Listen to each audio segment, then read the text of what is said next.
समय के पास इतना समय नहीं कि वो आपको दोबारा समय दे।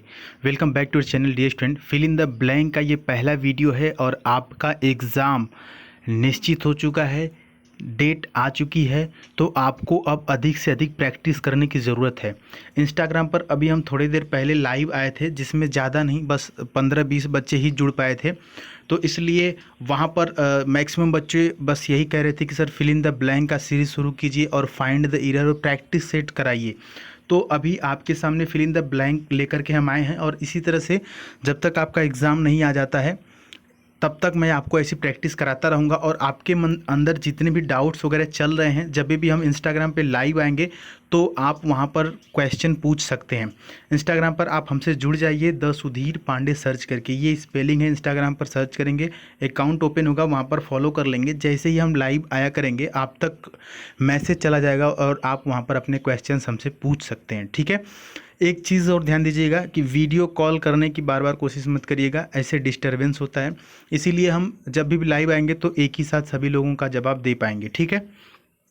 तो ये चीज़ हो गया। तो आइए देखते हैं आज की इस वीडियो का क्वेश्चन, और खूब धुआंधार प्रैक्टिस किया जाएगा, ठीक है।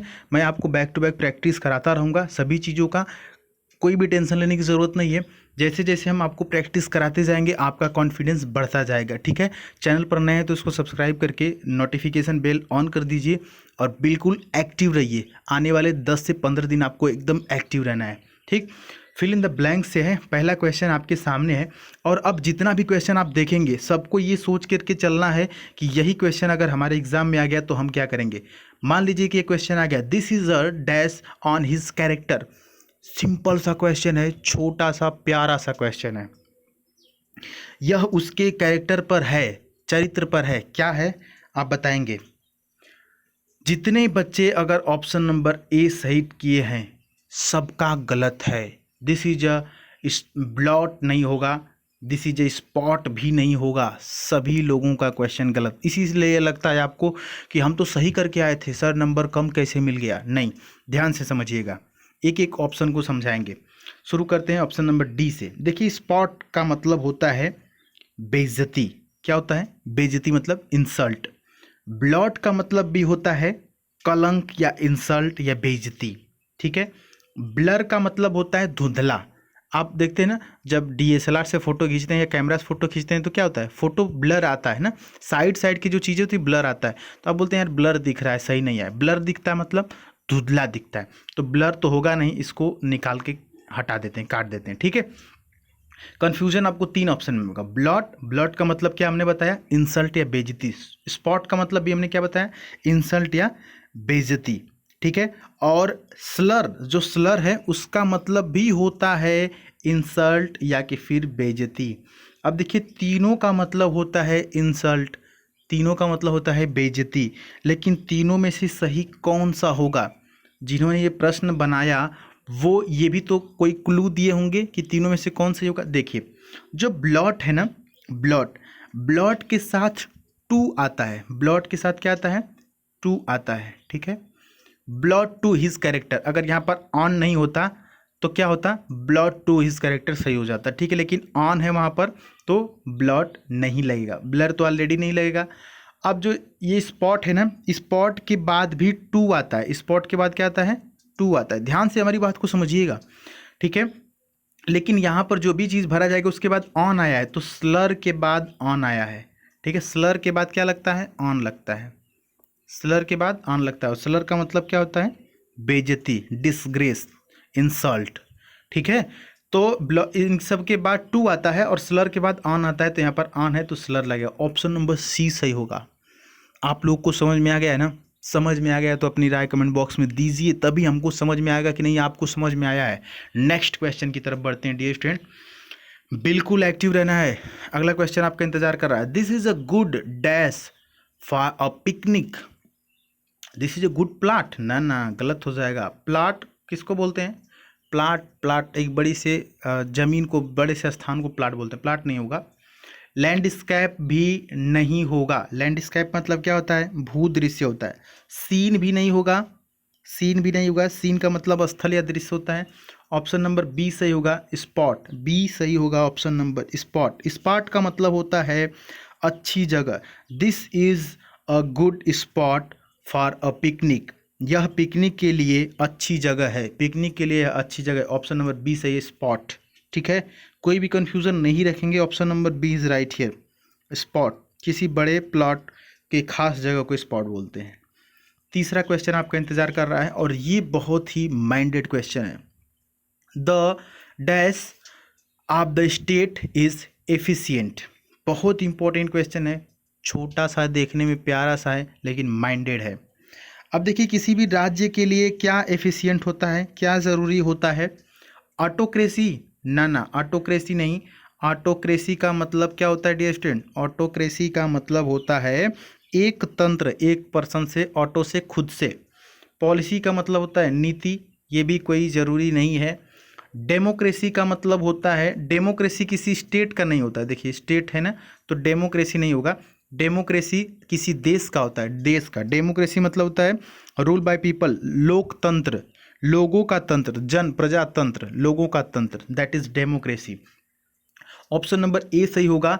किसी भी राज्य का एडमिनिस्ट्रेशन जरूरी है। किसी भी राज्य का एडमिनिस्ट्रेशन जरूरी है। एडमिनिस्ट्रेशन का मतलब होता है शासन प्रबंधन, शासन प्रबंधन, जिसको प्रशासन बोलते हैं आप। किसी भी राज्य का प्रशासन, शासन प्रबंधन जरूरी है। Option number A is right here. The administration of the state is efficient. Okay, समझ में आ गया? नेक्स्ट क्वेश्चन की तरफ बढ़ते हैं। मज़ा आ रहा है ना? बिल्कुल बोर नहीं होना है। ये समझना है कि एक एक क्वेश्चन बहुत इंपॉर्टेंट है। मान लीजिए यही क्वेश्चन एग्जाम में आ गया तो आप क्या करेंगे? देखे रहेंगे तो सही कर पाएंगे। The dash of private limited companies is in the hands of its director. जो डायरेक्टर होते हैं, ठीक है, प्राइवेट कंपनी का क्या चीज़ उनके हाथ में होता है? डायरेक्टर के हाथ में होता है। हैंड्स ऑफ इट्स डायरेक्टर, हाथ में होना का मतलब कंट्रोल में होता है। कंपनी का क्या चीज़ डायरेक्टर के कंट्रोल में होता है, जो वहाँ का डायरेक्टर होता है? तो मैनेजर्स नहीं कंट्रोल में होते हैं, ठीक है। डिपार्टमेंट भी कंट्रोल में नहीं होता है, ठीक है। एडमिनिस्ट्रेटर भी नहीं कंट्रोल में होते हैं, ये भी एक तरह से स्वतंत्र होते हैं। मैनेजमेंट, ऑप्शन नंबर सी सही होगा। Management is the right answer. Option number C is right here. The management of private limited companies is in the hands of its director. Are you getting my point? Okay, समझ में आया? Next question की तरफ बढ़ते हैं। This is last question. ये आखिरी question है और आपको इसको ज़रूर ज़रूर ज़रूर सही करना है। बहुत इंपॉर्टेंट क्वेश्चन है। Ram the Prince of Ayodhya dash his siblings. Ram के बाद the Prince of for Ayodhya इसलिए लिखा है, राम के बाद द प्रिंस फॉर अयोध्या इसलिए लिखा है ताकि आप समझ जाएं कि भगवान राम की बात हो रही है, अयोध्या के राम की बात हो रही है। और इसी बात में इस क्वेश्चन का आंसर छिपा हुआ है। बताइए। देखिए, जो अयोध्या के राम थे, अयोध्या के राजकुमार राम अपने भाइयों को, सिबलिंग मतलब भाई होता है, याद रखेंगे, सिबलिंग मतलब भाइयों को बोलते हैं सिबलिंग्स, ठीक है। राम जो है अपने भाइयों को क्या करते थे?